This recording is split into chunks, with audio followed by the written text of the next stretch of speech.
ಡಾಕ್ಟ್ರೇ, ಈಗ ನೀವು ಹೆಲ್ಪ್ ಮಾಡಬೇಕು ಡಾಕ್ಟ್ರೇ. ಹೆಲ್ಪ್ ಮಾಡ್ಬೇಕಾ? ಈಗ ಏನ್ ಹೆಲ್ಪ್ ಮಾಡ್ಬೇಕು ನಿನ್ಗೆ? ಅದು ಡಾಕ್ಟ್ರೇ, ನಮ್ಮ ಹಾಸ್ಪಿಟಲ್ ನರ್ಸ್ಗಳಿದಾರಲ್ಲ, ಅವ್ರನ್ನ ನಾನು ಲವ್ ಮಾಡ್ತಿದ್ದೀನಿ.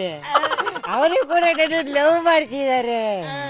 ನಾನು ಅವ್ರನ್ನ ಹುಚ್ಚಾಸ್ಬಿಟ್ಲು ಮಿಟ್ಲು ಕ್ಯಾಂಟೀನು ಅಲ್ಲಿ ಕರ್ಕೊಂಡೋಗಿ ಟೀ ಕೊಡಿಸ್ತೀರಿ, ಜ್ಯೂಸ್ ಕೊಡಿಸ್ತೀರಿ, ಐಸ್ ಕ್ರೀಮ್ ಕೊಡಿಸ್ತೀರಿ, ಚಾಕ್ಲೇಟ್ ಕೊಡಿಸ್ತೀರಿ.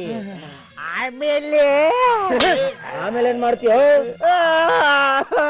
ಒಬ್ಬನೇ ಒಂದು ಮೂಲೆಯಲ್ಲಿ ಕೂತ್ಕೊಂಡು ಅಳ್ತೀರಿ. ನನಗೆ ತುಂಬಾ ಬೇಜಾರಾಗುತ್ತೆ. ನಿಮಿಷ, ನೀನ್ ಏನ್ ಹೇಳ್ತಾ ಇದೀಯ ನನ್ಗೆ ಗೊತ್ತಾಯ್ತು. ನಾನು ಏನ್ ಮಾಡ್ಬೇಕು ಅದು ನನಗೆ ಗೊತ್ತಾಯ್ತು. ಇವಾಗ ನಾನು ನೀನು ಆ ನರ್ಸ್ಗಳನ್ನ ಪಟಾಯಿಸದೇ ಇರೋ ತರ, ಅವ್ರನ್ನ ಕ್ಯಾಂಟೀನ್ ಕರ್ಕೊಂಡು ಹೋಗದೆ ಇರೋ ತರ, ಅವ್ರಿಗೆ ಟೀ ಕಾಫಿ ಜ್ಯೂಸು ಚಾಕ್ಲೇಟ್ ಕೊಡಿಸದೇ ಇರೋ ತರ ನೀನು ಒಂದು ಮನ್ಸಿದೆಯಲ್ಲ, ಮನ್ಸು, ಆ ಮನ್ಸನ್ನ ಸ್ಟ್ರಾಂಗ್ ಮಾಡ್ಬೇಕು ತಾನೇ ಅದೇ ಅದಲ್ಲ. ನನ್ಗೆ ಅವ್ರನ್ನ ಪಟಾಯಿಸೋದಾಗ್ಲಿ, ಅವ್ರಿಗೆ ಟೀ ಚಾಕ್ಲೇಟು ಬಿಸ್ಕೆಟ್ ಕೊಡ್ಸೋದಾಗ್ಲಿ ಈಗ ಯಾವುದೋ ಕಷ್ಟನೇ ಅಲ್ಲ. ಆದ್ರೆ ನಾನು ಒಬ್ಬನೇ ಕೂತ್ಕೊಂಡು ಅಳ್ತಿರ್ತೀರಲ್ಲ ಅವ್ರ ಜೊತೆ ಸುತ್ತಾಡ್ ಬಂದ್ಮೇಲೆ, ಅವಾಗ ನೀವು ಬಂದು ನನಗೆ ಸಮಾಧಾನ ಮಾಡ್ಬೇಕು. ನಾನು ನಿನಗೆ ಸಮಾಧಾನ ಮಾಡ್ಬೇಕಾ?